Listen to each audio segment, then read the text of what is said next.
shikojmë që sot ka nisur projekti për pastrimin e lumit Gjanica. Diçka rreth këtij projekti? Në fakt është një bashkëpunim midis Bashkisë Fierit dhe Bordit Kullimit. Siç e shikoni, mjeti është i Bordit Kullimit, ndërsa gjithë shpenzimet e tjera janë Bashkisë Fierit. Kjo në sajtë një marrëveshje që kemi bërë midis dy institucioneve,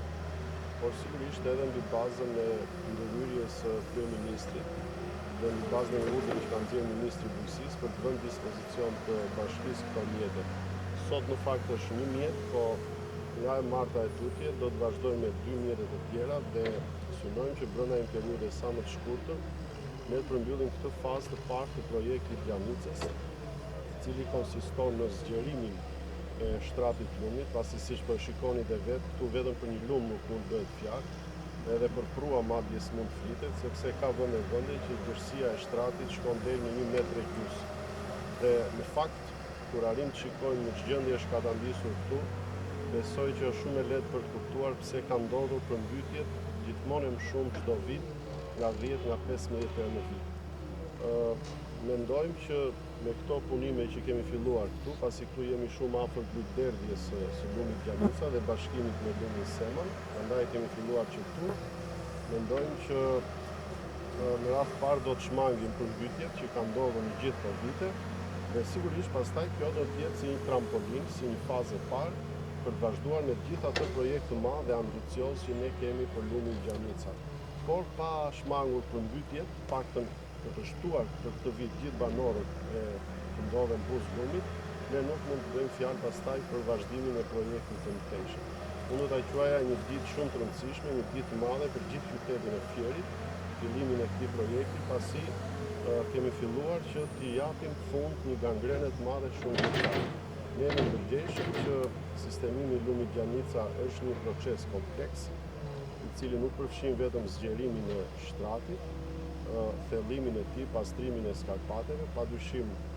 është një proces kompleks në radhë parë për të shmangur gjithë ndotjet që vinë në këtë lum, qoftë ndotjet e ujrave të zeza, qoftë ndotjet e mbetjeve hidrokarbure, por sigurisht pastaj është edhe faza tjetër, ajo që ka të bëjë me zhvillimin urban për e gjithë këtij lumi, me sistemimin, me krijimin e shërbëtorëve, të bulevardit e kështu me radhë, dhe sigurisht do të jenë faza me vijim. E rëndësishme është që ne kemi një kuptim të plotë tashmë me qeverinë qendrore. Vetë ardhja e zëvendës kryeministrit 2 herë për këtë proces është treguesi shumë i qartë që tashmë lumi Gjanica dhe gjithë projekti i madh për të është një çështje në rend të ditës. Atëherë nga informacionet që ju keni, a është pastruar ndonjëherë ndërmjet e lumit Gjanicë dhe ky pastrim deri ku do të vijojë, domethënë nga lutderdhja që bashkohet me Semanin dhe deri ku? Nga informacionet që ne kemi, po dhe nga ajo që po shikoni besoj këtu në vend,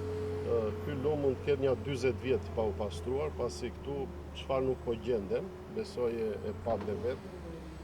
Prandaj thashë kjo është një ditë e madhe, është një ditë e shënuar për gjithë banorët e Fierit.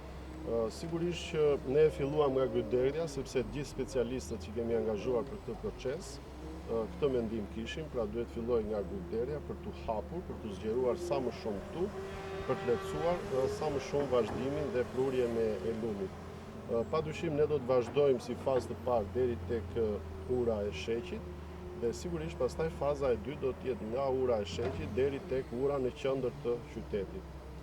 Në gjithë të gjatësi lumi do të pastrohet, do të zgjerohet, do të thellohet, do të rritet kapaciteti ujëmbajtës dhe ujëlëvizjes së lumit dhe sigurisht kjo do të mbylli një herë mirë historinë e përmbytjeve në qytet. Pastaj është ajo që thash, vazhdimi i fazës tjetër për ta kthyer në shërbëtore, në ambiente kreative dhe për zbatuar atë projekti tashmë të zbatuar edhe nga Këshilli Kombëtar i Territorit. Çaku,